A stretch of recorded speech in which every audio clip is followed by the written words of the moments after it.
Assalamualaikum warahmatullahi wabarakatuh. Apa kabar guru hebat seluruh Indonesia? Salam dan sehat selalu. Saya Maya Francisca MPD, calon guru penggerak angkatan 6 dari Kabupaten Bengkulu Selatan, akan menampilkan tugas modul 1.4 aksi nyata dalam pengimbasan implementasi budaya positif di sekolah kami, SMP Negeri 1 Bengkulu Selatan. Dalam pengimbasan budaya positif ada 6 hal yang akan kami sampaikan. Pertama, tentang disiplin positif, nilai-nilai kebajikan universal. 2. Teori motivasi, hukuman, penghargaan, dan restitusi. 3. Keyakinan kelas. 4. Kebutuhan dasar manusia. 5.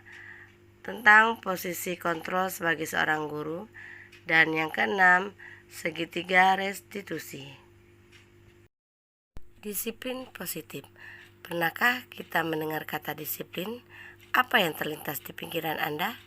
Kebanyakan orang akan menghubungkan kata disiplin dengan tata tertib, teratur, dan kepatuhan pada peraturan.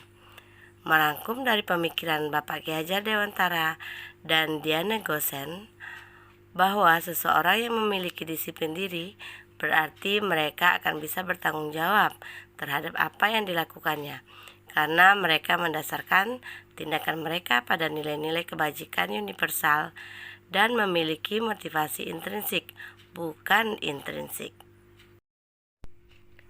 Membangun budaya positif di sekolah sesuai dengan filosofi pendidikan Bapak Ki Hajar Dewantara, yaitu pendidikan yang berpihak pada murid. Dalam rangka menciptakan budaya positif, penerapan disiplin positif dipraktikkan untuk menghasilkan murid-murid yang berkarakter, disiplin, santun, jujur, peduli, dan bertanggung jawab. Ada banyak nilai positif yang diharapkan bisa tumbuh di sekolah. Sesuai dengan profil pelajar Pancasila, ada 6 nilai positif yang diharapkan bisa sangat tumbuh dan berkembang pada jiwa para murid kita. Pertama, beriman, bertakwa kepada Tuhan Yang Maha Esa, dan berakhlak mulia. Kedua, mandiri. 3, bernalar kritis. 4, berkebinekaan global. 5, bergotong royong. Dan 6, kreatif. Dalam menghadapi permasalahan di sekolah, kita bisa memecahkannya dengan 3 hal, bisa memberikan hukuman, konsekuensi, atau restitusi. Namun, jika kita memberikan hukuman, bisa berdampak atau beridentitas gagal. Tapi, jika kita menerapkan konsekuensi, apalagi restitusi, maka bisa beridentitas sukses untuk menciptakan disiplin pada murid-murid di sekolah. Keyakinan kelas berupa kesepakatan kelas yang diyakini memiliki nilai-nilai kebajikan universal. Keyakinan ini akan menumbuhkan motivasi intrinsik pada murid, sehingga murid akan lebih tergerak dan bersemangat untuk menjalankan keyakinannya. Ada 5 kebutuhan dasar manusia. Pertama, bertahan hidup atau survival. 2, kebutuhan akan kasih sayang dan rasa diterima atau love and belonging. 3, penguasaan atau power. 4, kebebasan atau freedom. Dan 5, kesenangan atau fun. Ada 5 posisi kontrol yang bisa dilakukan oleh seorang guru. Pertama, sebagai penghukum. Kedua, pembuat rasa bersalah. 3, sebagai teman. 4, sebagai pemantau. Dan yang terbaik adalah sebagai manajer. Dalam menerapkan segitiga restitusi, ada 3 langkah yang kita bisa ambil. Pertama, menstabilkan identitas. Yang kedua, validasi tindakan yang salah. Dan yang terakhir adalah menanyakan keyakinan. Kesempatan, kesehatan oleh Allah Subhanahu wa Ta'ala untuk berkumpul di luar ruangan kita ini dalam acara pengimbasan implementasi budaya positif di sekolah oleh kami para CGP Angkatan 6 di SMP Negeri 1 Bengkulu Selatan. Kalau kita salam kita sampaikan pada junjungan kita Nabi Muhammad SAW yang menggabungkan kita membawa kita ke alam yang terang benderang seperti sekarang ini. Allahumma shalli ala Sayyidina Muhammad wa ala Sayyidina Muhammad.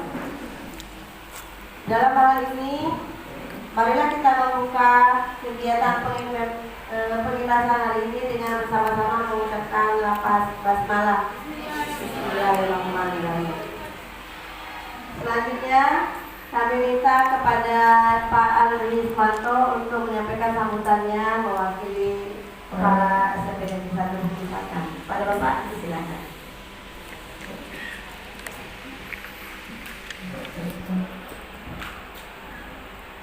Terima kasih kepada pembawa acara. Assalamualaikum warahmatullahi wabarakatuh. Bapak Ibu yang saya hormati, calon guru penggerak Angkatan 6 yang berbahagia. Puji syukur kita panjatkan kehadirat Allah Subhanahu wa Ta'ala, di mana pada siang hari ini walaupun suasana panas, kita tetap bersyukur kehadirat Allah Subhanahu wa Ta'ala, di mana kita masih diberikan nikmat Tuhan kesempatan sehingga kita dapat hadir di ruangan ini dalam rangka acara pengibasan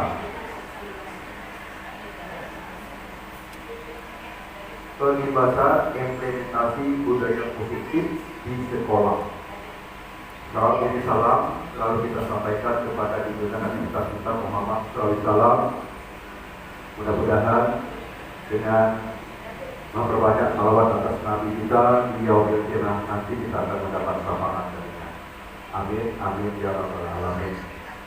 Bapak Ibu yang saya hormati, izinkan saya mewakili Ibu Kepala Sekolah memberikan sambutan pada dua kata di hadapan Bapak Ibu. Karena tadi Ibu Kepala Sekolah kebetulan ada acara penting yang tidak bisa ditinggalkan, sehingga beliau menunjuk saya untuk mewakili sebagai kepala sekolah. Bapak Ibu yang saya hormati, yang jelas pada hari ini berita gembira, terus terang berita gembira, karena beberapa hari yang lalu ada beberapa guru yang masih resah dengan kata daputin, ya, resah, termasuk saya. Dan alhamdulillah malam tadi semuanya sudah valid dan data daputin kita sudah saya perbaiki pagi tadi dan sudah saya sampaikan lagi ke dinas bidang PDK. Tinggal lagi kita menunggu turunnya. Mudah-mudahan tidak begitu lama itu diproses dan kita akan mendapatkan tambahan rezeki. Bapak Ibu,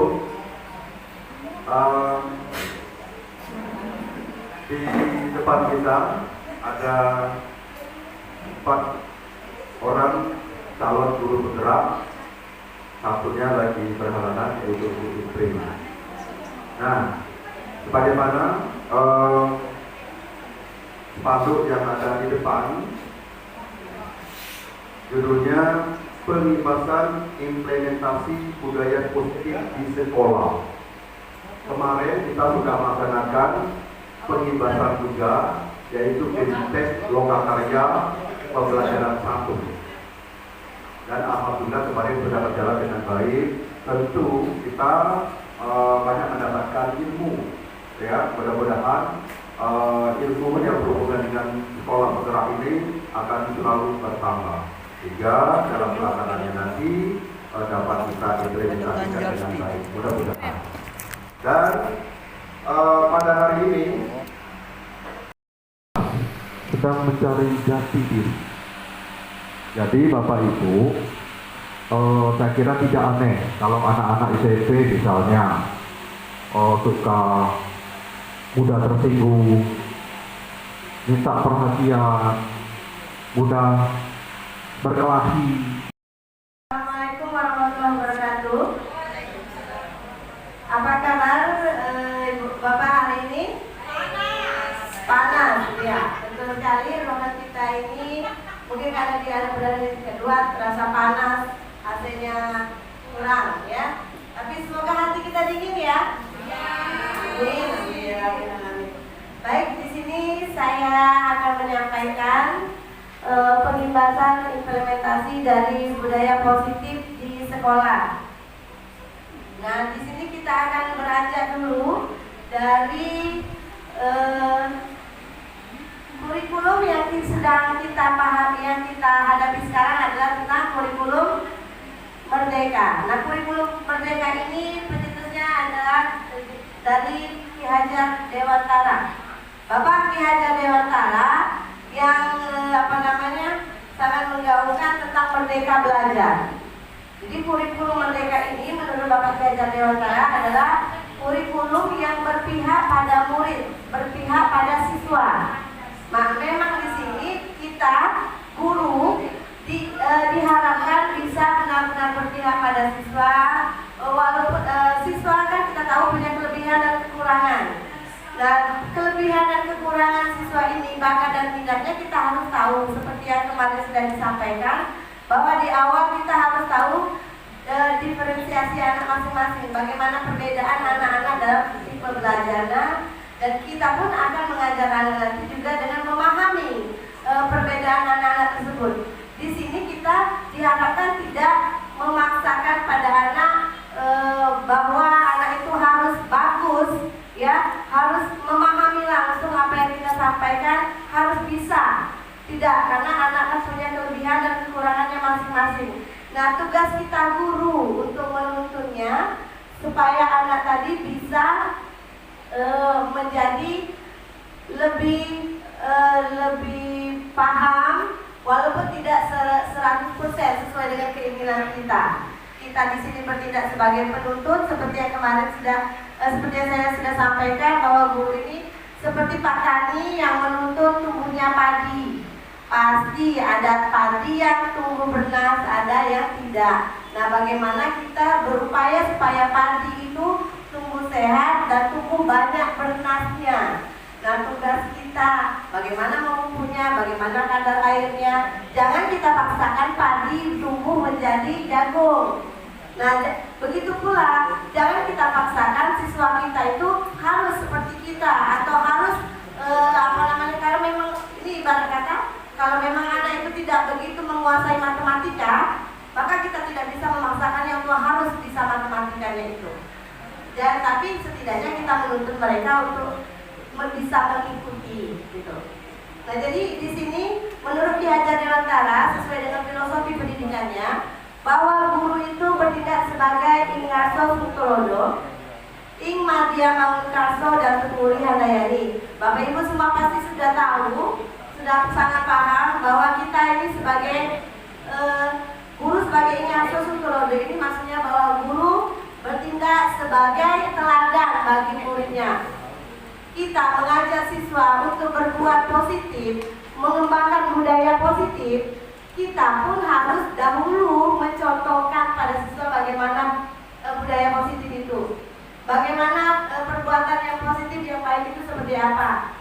Disiplin bagaimana kita tunjukkan pada siswa supaya siswa bisa mencontoh, oh kayak gini, disiplin datang ke sekolah, disiplin mengajar tepat waktu. Jadi kami pun akan harus tepat waktu, kata anak-anak.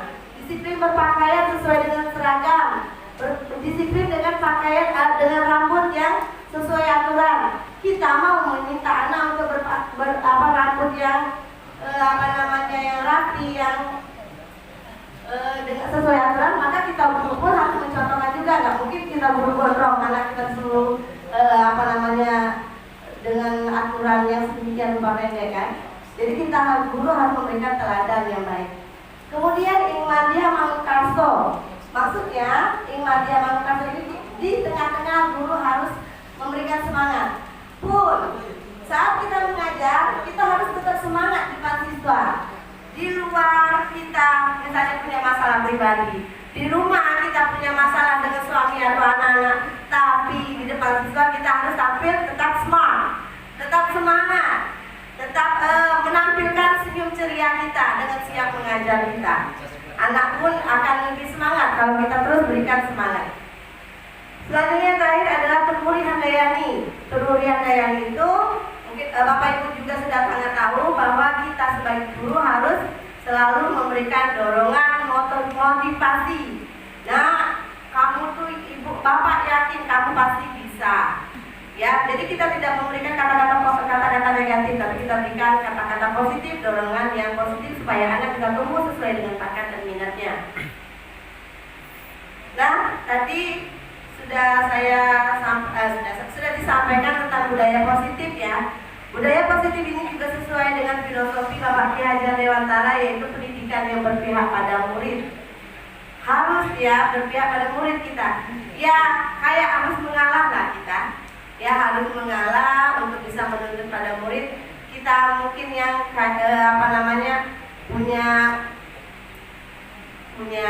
mungkin kita semua punya ego masing-masing ya. Kesal kalau anak tidak bisa mengikuti kita. Tapi tetap kita harus pada tujuannya bahwa pendidikan itu harus berpihak pada murid. Nah, dalam rangka menciptakan budaya positif ini, penerapan disiplin positif diterapkan untuk menghasilkan murid-murid yang berkarakter, disiplin, santun, jujur, peduli, dan bertanggung jawab. Nah, ini budaya positif yang ingin kita terapkan. Kita mengajak anak untuk berkarakter, punya karakter yang positif. Kita mengajak anak untuk disiplin. Bagaimana caranya? Gimana kira-kira Bapak Ibu? Iya, betul sekali Ibu Safida. Kita dulu yang mencontohkan pada anak-anak untuk mengembangkan budaya positif itu. Kita dulu yang harus berbudaya positif. Ya, kita dulu supaya jadi dengan adanya pembiasaan dari kita, dengan adanya contoh teladan dari kita, maka anak pasti akan sedikit banyak melihat. Oh begitu, budaya disiplin, begitu santun. Kita dengan anak kan harus juga santun. Tidak, kita jangan menuntut anak untuk santun pada kita, tapi kita tidak santun pada mereka. Kita ini kadang guru ini adalah sumber dari pembulian loh Bapak Ibu. Sumber dari pembulian itu adalah Bapak Ibu guru. Yang kadang sering, oh masa itu aja nggak bisa. Nah, itu sudah pembulian kata loh. Nah, memangnya kamu nggak ada kerja apa selain di rumah, nggak mau mengerjakannya. Itu sudah kata-kata keras, kata-kata kasar itu sudah pembulian. Apalagi dengan kita mengatakan, kamu ini gimana sih otak kamu? Di mana sih otak kamu kok ini aja nggak bisa? Nah, itu sudah pembulian. Jadi Bapak Ibu, mulai sekarang kita kurangi yang berkata-kata kasar. Ya, benar kata pepatah, kata orang mana tuh tidak ngalir ginian dalam bahasa ini untuk kurikulum merdeka ini. Nah, ini nilai-nilai positif yang harus kita terapkan. Bapak Ibu pasti sudah tahu ini sesuai dengan profil pelajar Pancasila. Beriman, bertakwa pada Tuhan Yang Maha Esa, berakhlak mulia.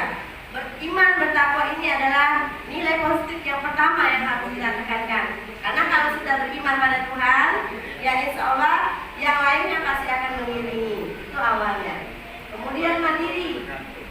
Kita ajak anak-anak untuk mandiri. Ya, mandiri mengerjakan tugas, ya. Mandiri untuk seperti kegiatan P5 kita kan, kita biarkan anak-anak mandiri untuk mencari sumbernya. Kita hanya menuntut dan memantau. Selanjutnya bernalar kritis. Ya, ibu-ibu, bapak-bapak sudah semuanya bernalar kritis. Bagaimana kita mengajak siswa juga untuk bernalar kritis? Berkebinekaan global. Semua orang di sekolah ini pasti berasal dari daerah masing-masing dengan karakter masing-masing, bahasa yang beda-beda juga. Di sinilah kita bagaimana kita menghargai kebinekaan global ini. Bergotong royong, ya. Ini sudah bergotong royong loh Bapak Ibu. Kami mengucapkan terima kasih yang banyak karena Bapak Ibu sudah bersedia berkolaborasi dengan kami untuk melaksanakan kegiatan kami ini.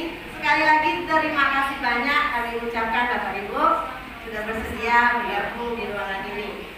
Untuk yang makasih, untuk yang nilai kreatif, ya kita pun sudah kreatif dalam menciptakan media atau memvariasikan cara mengajar kita. Nah ini 5 posisi kontrol seorang guru. Jangan sampai salah baca nih. 5 posisi kontrol seorang guru. Ya, ada 5 Bapak Ibu. Pertama sebagai penghukum. Kedua pasti sering kita ini ya. Sebagai penghukum ini pasti sering. Cuman apakah ini bagus? Itu tanda tanyanya. Kemudian sebagai pembuat rasa bersalah. Guru sebagai teman, guru sebagai pemantau, dan yang terbaik itu guru sebagai manajer. Bagaimana maksudnya? Nah, kalau guru sebagai penghukum, lihat seperti di gambar, ini sangat sering saya lakukan sebelum saya mendapatkan pendidikan CGP. Kayaknya memang sangat berdampak CGP, kegiatan CGP bagi saya. Karena dulu awalnya Bapak Ibu, kalau murid itu tidak mengerjakan tugas, yang laki-laki saya suruh push up, yang perempuan saya suruh squat jump. Tapi alhamdulillah itu dulu dan tidak lagi sekarang. Setelah saya mendapatkan materi CGP. Kalau guru sebagai penghukum ini bisa menggunakan hukuman fisik atau verbal.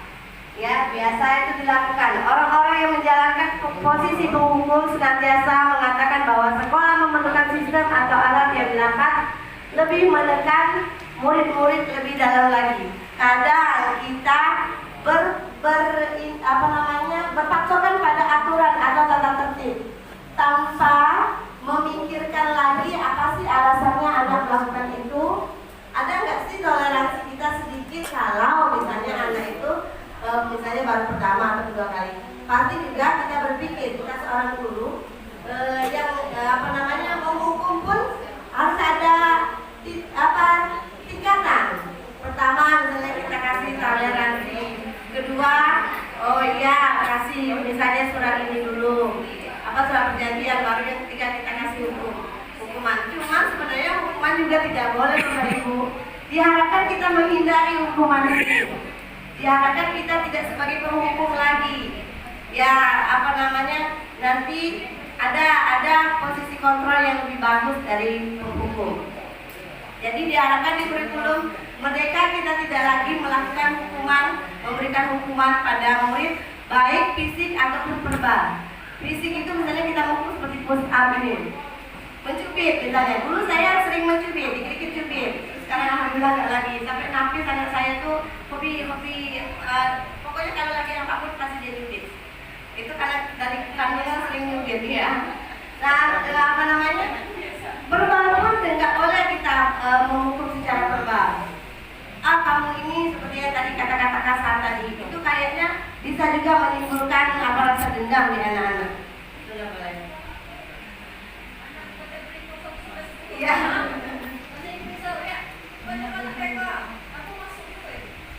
Isinya aja.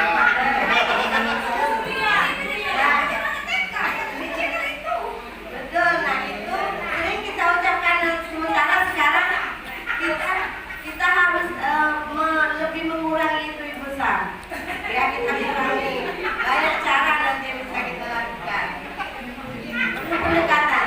Nah ini juga tingkatan yang kedua, posisi kontrol khusus yang kedua adalah pembuat rasa bersalah.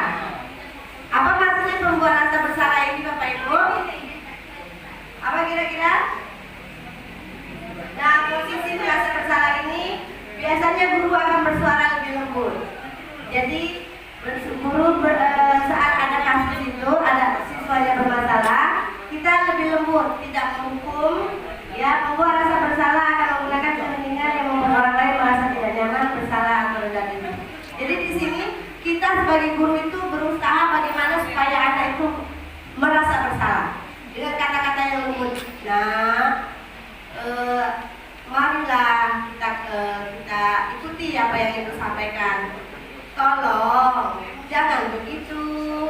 Nanti misalnya nanti ibu kena marah oleh bapak kepala sekolah, nanti ibu kena marah ibu kepala sekolah kalau kalian mengerjakan tugas.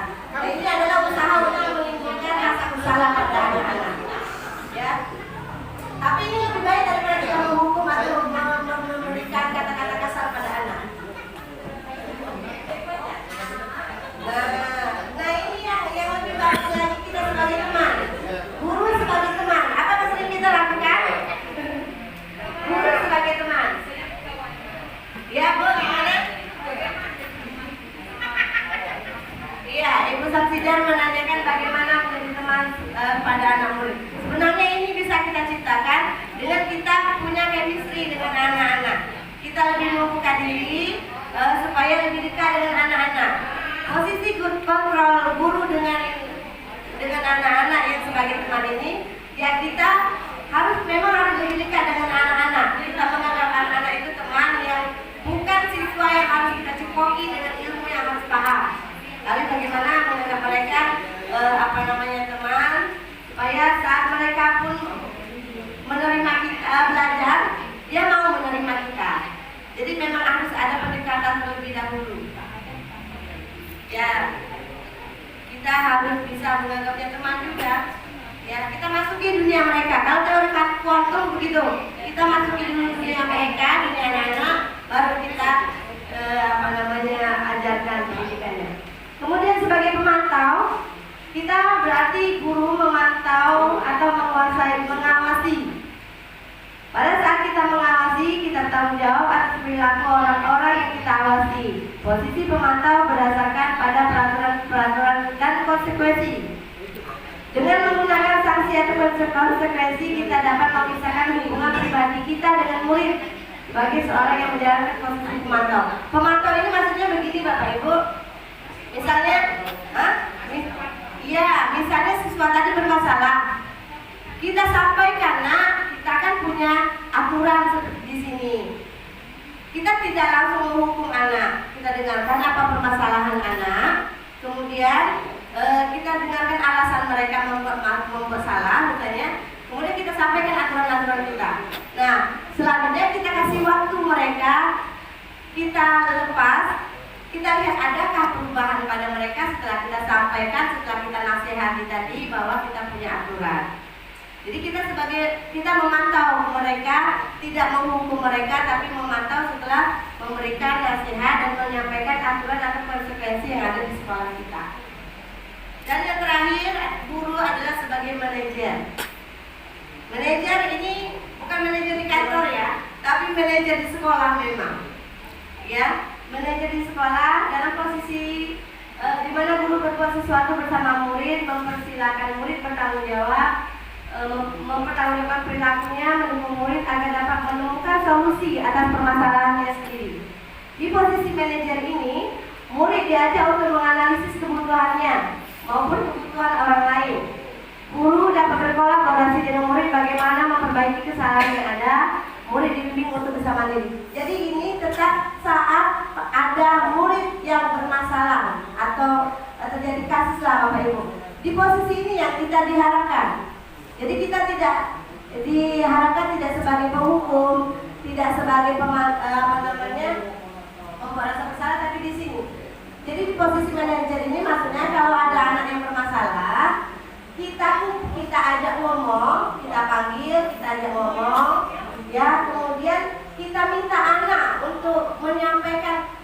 Nah, awalnya gini. Nah, misalnya ada anak berkelahi. Kenapa kamu berkelahi? Ibu, Ibu tadi dengar dari teman-teman kalian berkelahi. Pertamanya nggak mau ya. Pertamanya anak mungkin dia aja, masih kesal-kesal. Kemudian kita pancing lagi dengan mengatakan, nah, pasti kalian berkelahi itu ada sebabnya. Ibu juga misalnya kalian misalnya harga diri ibu diganggu, pasti ibu akan melawan. Nah di sini anak-anak seolah-olah diberikan pintu untuk menceritakan apa yang mereka alami dan apa yang mereka rasakan.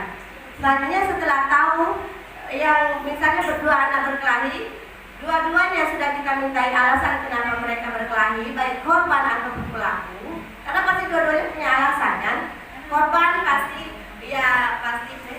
kesal. Dan yang pelaku pun pasti punya alasan kenapa dia menyakiti korbannya atau menyakiti temannya. Nah, kita tanya juga. Kemudian kita minta mereka untuk menawarkan kira-kira solusi apa yang mereka butuhkan. Kita tawarkan, nah, kira-kira kalau kamu mau nggak memaafkan teman kamu. Kalau misalnya teman kamu mau berbaikan, boleh nggak? Nah, kayak kan kita dikasih. Misalnya kita minta mereka sendiri yang misalnya mereka butuh apa? Seperti yang dikatakan di sana, murid diajak untuk menganalisis kebutuhannya. Misalnya ada yang berkelahi tadi, si korban kita tanya, apa yang kamu inginkan pada si teman kamu untuk memperbaiki kesalahannya. Pasti dia mau, saya mau dia minta maaf, saya mau dia di kantor polisi misalnya. Jadi kita minta mereka alasannya. Nantinya di sini guru dengan siswa berkolaborasi untuk menemukan solusinya. Jadi solusi dari permasalahan mereka kita minta dan kita ajak untuk sama-sama memikirkannya seperti apa. Dan tetap di sini tidak ada kata-kata negatif yang kita sampaikan. Tetap dengan kata-kata yang lemah lembut, Bapak Ibu. Ya. Nah, baiklah Bapak Ibu, sekarang kita masuk pada slide berikutnya, kebutuhan dasar manusia. Nah, kita manusia ini punya kebutuhan dasar Bapak Ibu. Baik anak-anak, kita guru, ataupun semua orang punya kebutuhan dasar. Apa kebutuhan dasarnya? Ini. Pertama adalah kebutuhan untuk bertahan hidup atau survival. Jadi semua orang itu pasti ingin mempertahankan hidupnya masing-masing, ya, dengan cara makan, ya, dengan cara punya rumah. Itu adalah untuk mempertahankan hidupnya masing-masing. Kemudian yang kedua adalah kebutuhan akan kasih sayang dan rasa diterima. Semua orang seperti ada juga yang mengatakan bahwa manusia itu memang dianugerahi dengan rasa kasih sayang atau rasa cinta. Karena memang itu yang kita butuhkan, ya. Kita ingin disayangi, kita pun ingin menyayangi, dan kita ingin diterima oleh semua orang yang ada di sekitar kita. Pasti tidak enak jika kita dikucilkan, kan Bapak Ibu? Nah, jadi ini sebuah rasa untuk diterima itu merupakan sebuah kebutuhan manusia, kebutuhan dasar. Kebutuhan yang ketiga adalah kebutuhan akan kebebasan. Jadi kebutuhan akan kebebasan di sini maksudnya bahwa kita ini memang manusia yang bebas, yang pada dasarnya tidak mau dikekang, tidak mau dibatasi. Itu memang kebutuhan kita Bapak Ibu. Anak pun juga, murid pun juga, mereka tidak ingin dikekang dengan aturan-aturan. Mereka ingin bebas. Nah, nanti bagaimana kita sebagai guru itu mengontrolnya supaya mereka tidak kebablasan bebasnya. Jadi ada bebas terbatas. Kurikulum Merdeka pun kurikulum yang bebas, tapi ada batas-batasnya tetap. Bagaimana kebebasan itu mereka dapatkan, tapi tetap mereka mengikuti aturan-aturan hidup yang ada. Selanjutnya kebutuhan akan kesenangan. Ya, semua orang mau senang, semua orang mau happy, ya, semua orang mau bahagia. Tentu saja, itu yang kita butuhkan, kebahagiaan, kesenangan, ketentraman hidup. Orang semuanya, begitu juga dengan murid. Semua orang mau membutuhkan kebahagiaan itu. Selanjutnya kebutuhan akan penguasaan. Kadang makanya itu anak-anak kadang ingin mereka yang penguasaan ini, kebutuhan akan power. Jadi berhubungan dengan power ini, kekuatan untuk mencapai sesuatu, menjadi kompeten, menjadi terampil, diakui atas prestasi dan keterampilan kita, didengarkan dan memiliki rasa harga diri. Semua orang punya harga diri, makanya kita tidak bisa menyalahkan jika ada anak yang berkelahi, pasti ada lawannya, kan? Ada lawannya untuk berkelahi itu. Dan mereka juga semuanya memiliki harga diri. Mereka tidak ingin harga diri mereka diinjak-injak. Nah, ini salah satu contoh bahwa manusia itu punya power atau kebutuhan akan penguasaan.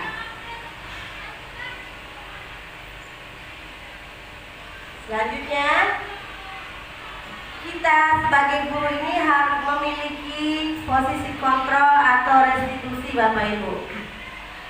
Ya, posisi kontrol yang pertama penghukum. Seperti tadi sudah saya jelaskan, misalnya dengan kata-kata patuhi aturan saya, atau awas ya kalau kamu melakukan itu. Ini tuh sudah penghukum secara verbal. Membuat rasa bersalah, misalnya dengan kita mengatakan, gimana coba kalau orang tua kamu tahu kamu berbuat begini, nah pasti orang tua kamu juga akan sedih, ya kan? Nah, itu posisi kita sebagai pembuat rasa bersalah. Selanjutnya, kita juga bisa sebagai posisi sebagai teman. Di sini misalnya kita anggap murid itu sebagai teman kita. Misalnya dengan kita mengatakan kalau ada anak-anak yang bermasalah itu, ya sudah, kali ini tidak apa-apa, nanti ibu bantu bereskan. Kayak gitu kan, ini kalau teman dengan teman, ya sudah, kali ini nggak apa-apa, nanti saya bantu membereskannya, oke? Nah, kayak gitu kan teman-teman kayak gitu. Biasanya kalau teman dengan teman. Selanjutnya kalau yang posisi kontrol yang kelima, pemantau. Tadi seperti yang sudah saya jelaskan di awal, ada pemantau ini menyampaikan aturan-aturan pada menasihati murid sesuai dengan menyampaikan aturan yang ada di sekolah kita. Kemudian kalimatnya, peraturannya apa coba di sekolah kita, ada kan? Nah, jadi kita coba lihat lagi peraturan kita, laksanakan peraturan kita ini. Nah, itu sebagai guru, sebagai pemantau. Untuk yang sebagai manajer, seperti yang sudah saya sampaikan tadi, manajer ini guru meminta siswa untuk memperbaiki kesalahannya. Guru mengajak siswa untuk menemukan solusi dari permasalahan yang mereka hadapi. Misalnya dengan pertanyaan, nah, apa rencana kamu untuk memperbaiki hal ini? Apa kira-kira solusi yang bisa kamu lakukan untuk memperbaiki kesalahan kamu ini? Jadi kita tidak memberikan solusinya, tapi kita meminta anak untuk menemukan sendiri, menawarkan solusi yang kira-kira bisa mereka lakukan. Nah, ini segitiga restitusi, Bapak Ibu. Dalam segitiga restitusi ini kita ada mengatasi permasalahan yang ada pada siswa itu. Kita mulai dengan menstabilkan identitas.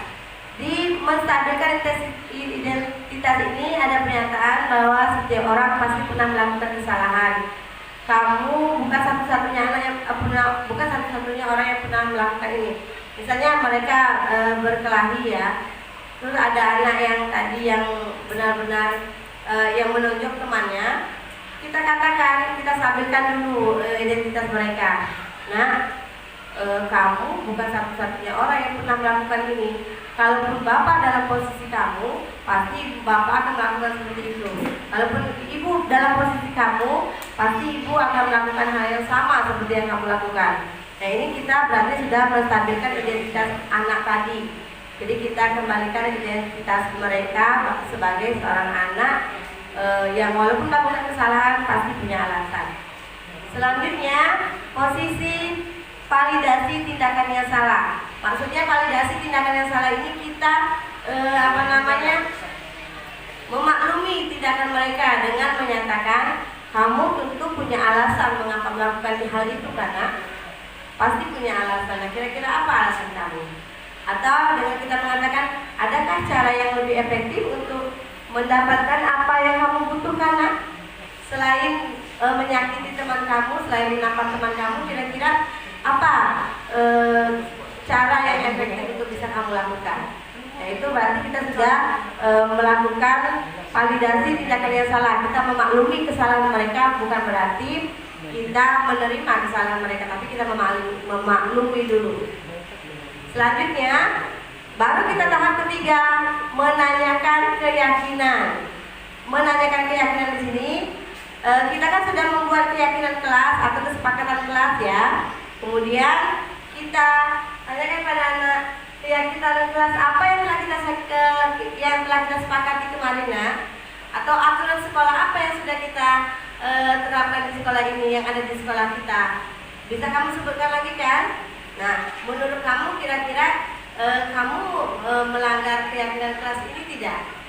Jadi kemudian selanjutnya baru kita berikan nasihat, kita ajak mereka menyampaikan solusi dari, mengajak mereka menyelesaikan atau memberikan solusi dari permasalahan yang mereka hadapi. Jadi di sini tetap kita tidak mengukur siswa dengan kata-kata yang kasar, apalagi dengan dengan hukuman fisik. Kita tidak memberikan kata-kata yang negatif pada anak-anak kita. Tetap kata-kata yang positif kita berikan, supaya kesadaran itu benar-benar timbul dari dalam diri mereka masing-masing, dari intrinsik mereka masing-masing.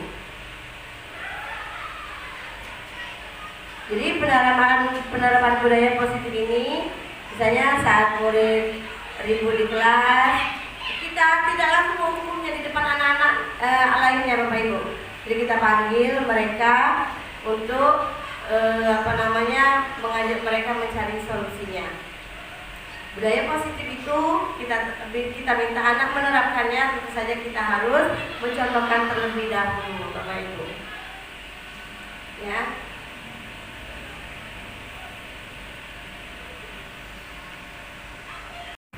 Nah, jadi itu saja yang bisa saya sampaikan.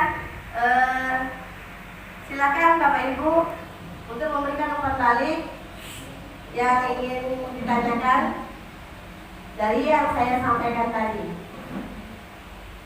Iya, Ibu Samsidah, silakan. Ada kata berpihak kepada murid. Saya mau minta contoh konkret ketika saat pembelajaran bagaimana yang berpihak dengan murid. Ya, terima kasih. Ya, sebuah pertanyaan yang bagus dari Ibu Samsidah, dan memang ini sebuah kendala juga pada kita saat kita mendengar istilah kurikulum merdeka. Seolah-olah kita guru ini harus benar-benar membuat anak-anak merdeka, seolah-olah pun murid-murid juga seperti benar-benar merdeka dalam belajar, sekedar kami aja. Sebenarnya nggak seperti itu, nggak juga sekedar hati mereka, tetap harus ada aturan yang ditegakkan. Nah, misalnya seperti sudah saya contohkan, Ibu, kemarin di kelas saya juga ada murid yang tidak bisa membaca. Murid yang tidak bisa membaca. Nah, pertamanya awalnya saya agak heran kenapa dia ini tidak mau saat disuruh membaca. Kemudian saya dekati, nah silakan dibaca, diam aja dia. Akhirnya saya dekati dia, saya tanyakan kenapa, permasalahannya apa. Akhirnya dia ngaku bahwa dia tidak bisa membaca. Nah, iya, kurang ajar. Saya coba kan memang membaca, memang dia masih agak mengeja. Kita tidak bisa menyalahkan, pasti banyak faktor yang mempengaruhi sampai dia tidak bisa membaca sampai SMP ini. Nah, akhirnya kita kan dulu tidak bisa melepasnya, tidak bisa juga membiarkannya begitu saja. Pasti kita harus nah di sini kita harus sebagai menuntun anak supaya bisa membaca. Nggak mungkin kita menuntutnya saat pembelajaran. Nah, kita ambil waktu, kalau saya yang sudah saya praktikkan, awal setiap pembelajaran 5 menit saya minta dia untuk membaca. 5 menit, anak 7M. 5 menit saya minta membaca. Kemudian saat setelah istirahat pun, dia lain istirahat, kami lanjut lagi belajar membaca. Nah, di sini kita berpihak pada murid, menuntun murid. Kita tidak menyalahkan murid bahwa mereka benar-benar salah. Jadi kita harus berpihak pada murid. Pembelajaran pun kita tidak lagi sebagai dengan sistem ceramah, Bapak Ibu, hindarkan ceramah, tapi kita lebih banyak mengajak anak untuk berdiskusi, mengeksplorasi apa kemampuan mereka. Ya, demikian Ibu Sam. Ya, terima kasih. Alhamdulillah. Masih ada Bapak Ibu yang mau ditanyakan? Tidak. Oke, kalau tidak, alhamdulillah. Demikian yang bisa saya sampaikan dalam pembahasan implementasi dari budaya positif hari ini. Lebih dari kurang saya minta maaf. Saya akhiri. Assalamualaikum warahmatullahi wabarakatuh. Waalaikumsalam. Terima kasih atas perhatiannya. Assalamualaikum warahmatullahi wabarakatuh. Salam dan bahagia selalu.